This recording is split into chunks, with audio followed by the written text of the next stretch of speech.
L'IAE de Poitiers vous présente Micro-ondes, savourez l'info. Bonjour l'IAE, bonjour à toutes et à tous et bienvenue dans Micro-ondes, le podcast d'information de l'IAE de Poitiers. Je suis ravie de vous retrouver pour cette deuxième émission estivale, l'émission d'août.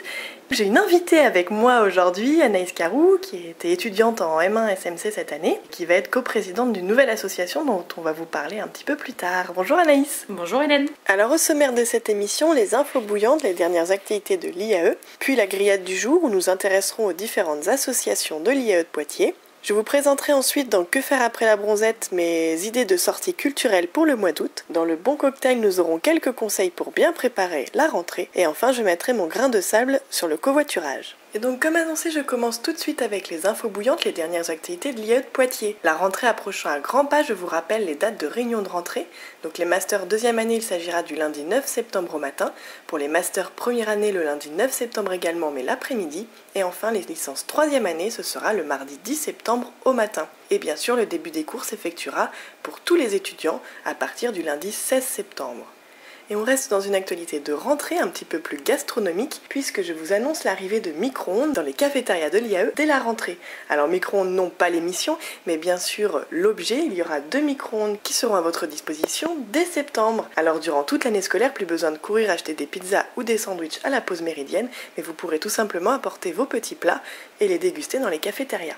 Et on reste sur un plan gastronomique puisque je vous annonce également que dès la rentrée vous pourrez profiter d'un resto universitaire juste à côté de l'IAE puisqu'au 22 rue Guillaume Le Troubadour vous pourrez retrouver le 1873, un restaurant universitaire qui propose buffet d'entrée, des plats du jour et des desserts maison. Donc de quoi se régaler tout au long de l'année prochaine. Et enfin pour la dernière info bouillante, je vais tout simplement laisser Evelyne Land, la directrice de l'IAE, vous annoncer quelques départs et arrivées de professeurs dès septembre. Alors effectivement, on va avoir plusieurs têtes nouvelles qui vont arriver. Donc au niveau des professeurs, on va avoir Aurélie Dudésert qui est spécialisée en système d'information. Ensuite au niveau des maîtres de conférences, on a Émeric Daflon de Champy qui va arriver, ainsi que Guillaume Lurton. Alors Guillaume Lurton, vous ne le verrez pas beaucoup parce qu'il sera en détachement pour le ministère des Affaires étrangères en Égypte encore pendant 1 an, mais il nous fera le plaisir de nous retrouver de temps en temps. Et puis quelqu'un qui arrive mais que vous avez peut-être déjà vu ou croisé dans les couloirs, c'est Karima Bouès, puisqu'elle est recrutée depuis février, mais bon, comme c'était un recrutement à mi-parcours, ça va être surtout son année pleine la rentrée prochaine. Au niveau des agrégés de second degré, on va avoir également 2 nouvelles têtes. Martine Aguilar, qui va venir renforcer le pôle comptabilité, et puis Annette Foster, qui va remplacer Rebecca Marchal-Courtois, donc, qui est un des départs. Enfin, au niveau des ATER, on a 2 recrutements également. Camille Allouin pour la partie intelligence économique et puis tout ce qui est nouveaux moyens, médias de communication. Et puis Ebatala Aboulmati qui va être doctorante en Égypte. Donc voilà pour les entrants. Pour les sortants, eh bien, on va avoir le départ de Pascal Barnetto. Alors c'est un départ sans lettres puisqu'il va continuer à intervenir grandement dans nos cours. Le départ également de Laetitia Rico qui était en communication. Voilà, donc on a fait à peu près le tour. Et puis Rebecca, mais je vous l'avais signalé précédemment. Merci Madame Land et on passe tout de suite à la grillade du jour où on s'intéresse aux associations de l'IAE.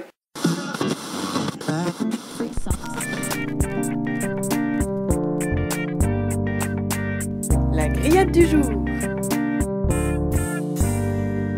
Et on s'intéresse dès maintenant aux associations de l'IAE avec tout d'abord son BDE, le NETS. Donc le NETS proposera tout au long de l'année des événements sportifs et culturels et il prévoit également de faire des mini-concours afin de souder les étudiants entre eux autour d'un challenge commun. Bien évidemment, ils organiseront également le week-end d'intégration et le gala de l'IAE qui, on l'espère, seront dignes de ce nom. En attendant, si vous souhaitez rejoindre la nouvelle équipe, n'hésitez pas à les contacter sur leur page Facebook. On passe ensuite à JEC, la junior entreprise de l'IAE. Alors tout d'abord, qu'est-ce qu'une junior entreprise ? Eh bien c'est tout simplement une association à vocation économique et à but non lucratif. Le rôle de JEC consiste à démarcher des clients pour remporter ce qu'ils appellent des études, plus simplement des contrats.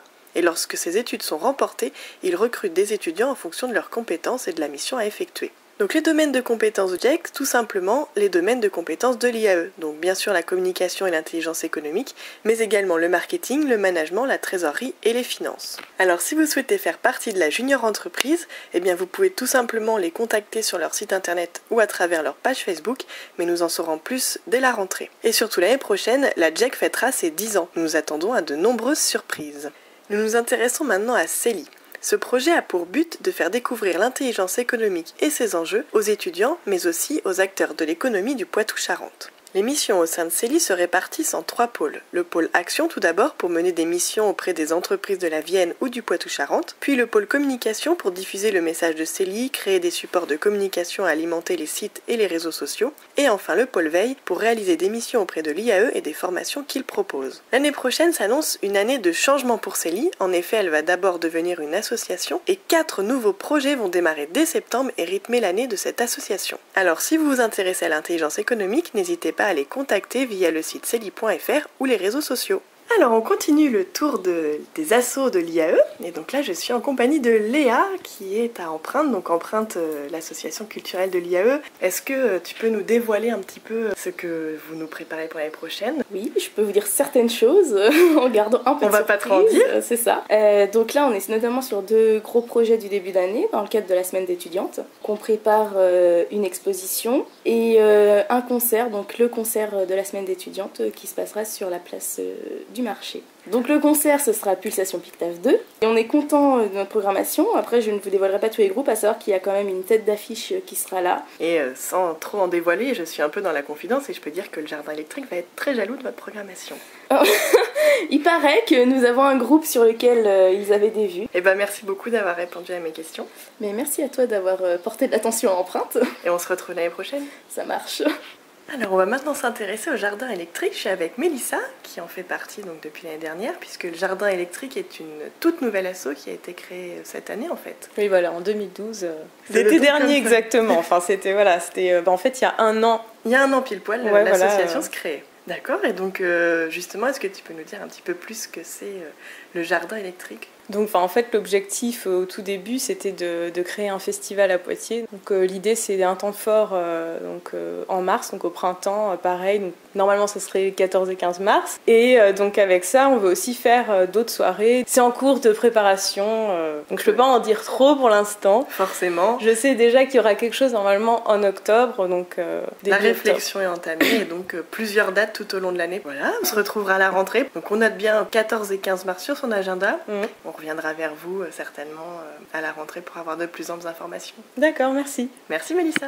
Donc Anaïs, tu es avec nous notamment pour nous parler d'une nouvelle association qui est en train de se créer et qui va vraiment se mettre en place dès septembre à l'IAE. Est-ce que tu peux nous en dire plus? Alors en effet, depuis le mois de mai, nous avons monté avec Garance, une autre étudiante en communication, l'association Community, avec l'aide de Monsieur Marcon, le directeur de filière, qui a pour but de mettre en valeur la filière de stratégie management de la communication. Donc cette association aura pour principale mission de gérer le réseau des anciens étudiants, de remettre à jour les débats de la com, qui sont un événement qui a lieu déjà depuis plusieurs années à Poitiers, de créer le printemps de la com, qui là réunira différents événements communication mis en place par d'autres entités dans le Poitou-Charentes, et également de mettre en place un blog en communication qui sera destiné et ouvert à tous les étudiants qui voudront poster des articles sur le thème de la communication et de la presse. Et alors là tu nous parles de plusieurs événements, donc j'ai entendu printemps de la com, débat de la com. Est-ce que tu peux nous en dire un petit peu plus en quoi ça va consister ou en tout cas les périodes? Donc sur l'année universitaire 2013-2014, on pourra assister à 2 débats de la com, donc qui auront lieu sur le mois de novembre et de février et qui accueilleront différents intervenants qui parleront de sujets autour de la presse et de la communication. Donc les débats de la com seront ouverts aussi bien aux étudiants, aux enseignants, mais aussi au grand public. Donc concernant le printemps de la com, donc on va travailler avec différents acteurs du Poitou-Charentes pour réunir différents événements autour de la bannière printemps de la com et les aider à mettre en place cet événement et communiquer autour de cet événement. Donc là plutôt des professionnels. Là plutôt des professionnels. Donc nous notre objectif principal est vraiment d'inscrire les étudiants de la filière communication comme des futurs professionnels. Eh bien, c'est un gros challenge qui vous attend et puis on vous souhaite évidemment beaucoup de courage et puis on reviendra vers vous certainement tout au long de l'année pour en savoir un peu plus. Merci beaucoup en tout cas de m'avoir accueilli aujourd'hui. Mais je t'en prie, puis tu restes encore un peu avec nous jusqu'à la fin de l'émission. Bien entendu. On continue avec notre rubrique Que faire après la bronzette et ces 3 sorties culturelles que je vous propose pour ce mois d'août. En premier lieu, mon petit coup de cœur, le festival Éclat d'Aurillac, qui se déroulera, comme son nom l'indique, à Aurillac dans le Cantal, du 21 au 24 août. Ce festival est devenu peu à peu un lieu incontournable pour tous les amoureux des arts de la rue. Cette année, ce sera la 28e édition de ce festival qui accueillera plus de 500 troupes de passage venues mettre en jeu leur création par la rencontre avec le public. Un festival entièrement gratuit. Rendez-vous donc du 21 au 24 août prochain dans les rues d'Aurillac. Deuxième sortie culturelle, rock en scène le 23, 24 et 25 août prochain à Saint-Cloud. On pourrait retrouver des artistes tels que Alex Hepburn, Fauve, Phoenix, System of a Down ou encore Skip the Use. Il faudra compter pour un pass 3 jours 109 € et pour un pass 1 jour 49 €. Enfin, retour sur Poitiers avec un petit voyage aérien. Alors non, je ne vous propose pas de vous envoyer en l'air, mais tout simplement d'admirer un duo bien étrange, de drôles d'oiseaux qui jouent à mettre les pieds à la place des mains et à grimper de plus en plus haut. Rendez-vous donc le 22 août sur le parvis du Carré Bleu à Poitiers à 21 h pour admirer ce spectacle extraordinaire. Donc voilà pour mes 3 propositions de sortie culturelle, mais je suis sûre que vous aussi vous avez des propositions à me faire, alors retrouvez-moi très vite sur la page de Micro-ondes. Et on continue maintenant avec notre rubrique Le Bon Cocktail où Evelyne Land, directrice de l'IAE, Jérôme Méric, directeur adjoint et Marine Portal, responsable du Master 1, vont nous prodiguer quelques conseils pour préparer une bonne rentrée.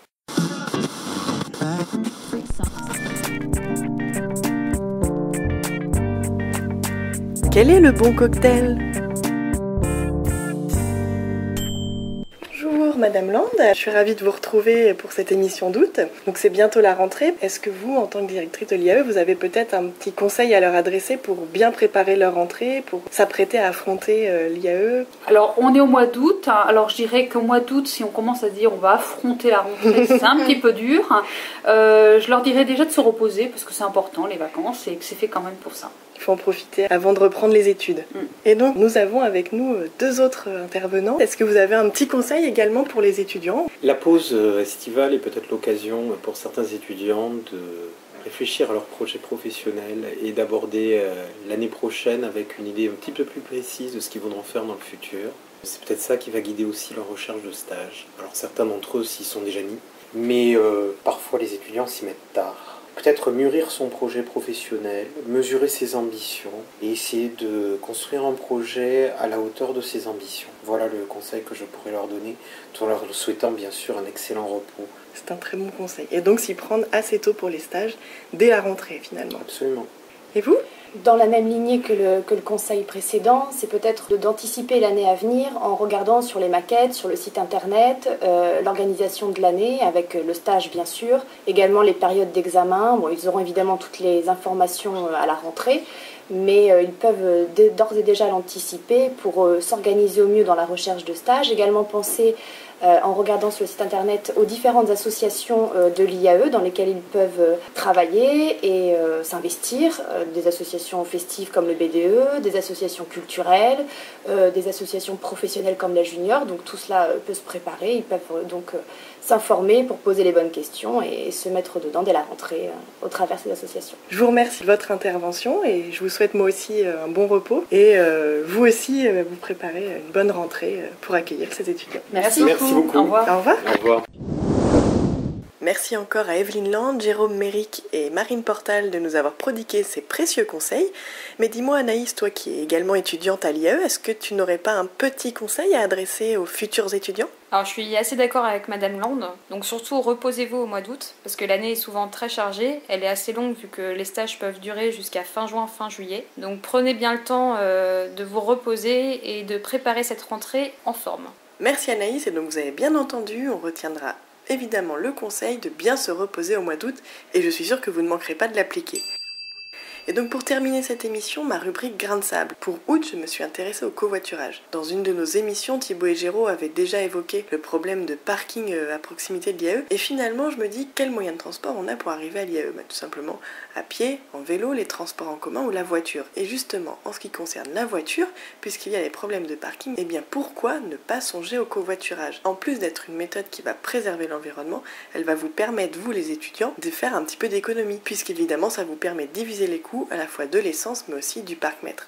Et ce n'est pas négligeable lorsqu'on sait que 2 heures de parc-mètre équivalent à 2 €. Alors je ne pourrais que vous encourager d'utiliser ce moyen de transport. Il y a des sites bien entendu qui existent comme le site de la région Poitou-Charentes, mais il en existe également bien d'autres. Et puis on pourrait peut-être imaginer la mise en place d'une application spécialement IAE.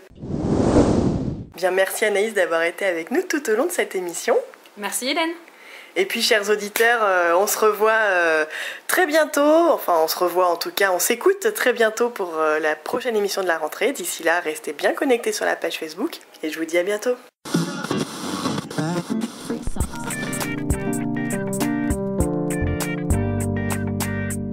C'était Micro-ondes. À bientôt!